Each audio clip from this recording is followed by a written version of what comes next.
నమస్తే, నేను మీ ఈశ్వర్. ఈ6 న్యూస్కి స్వాగతం. వార్తల్లోని ముఖ్య అంశాలు: ట్రై సిటీ పరిధిలోని సర్కార్ ఆస్తులను కాపాడడంతో పాటు మరింత పటిష్టంగా విపత్తు నిర్వహణ చేపట్టేందుకు ఏర్పాటైన హైడ్రా ఆదిలోనే అడ్డంకులు ఎదురవుతున్నాయి.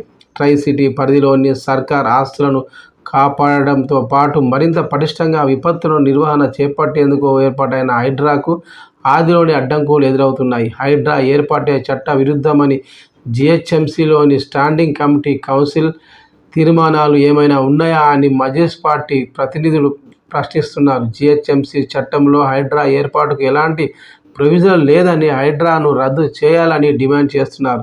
షేక్పేట్ కార్పొరేటర్ స్టాండింగ్ కమిటీ సభ్యుడు ఫరాజుద్దీన్ నేతృత్వంలో 7 మజ్లిస్ కార్పొరేటర్లు మేయర్ గద్వాల్ విజయలక్ష్మికి వినతి పత్రం అందజేశారు.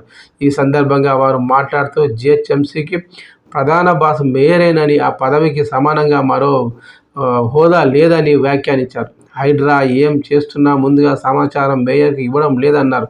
ఇక నుంచి హైడ్రాకు జిహెచ్ఎంసీ ఆదాయం నుంచి ఎలాంటి నిధులు కేటాయించరాదని, హైడ్రాను వెంటనే రద్దు చేయాలని స్టాండింగ్ కమిటీలో చర్చ జరగాలని పట్టుబట్టినారు.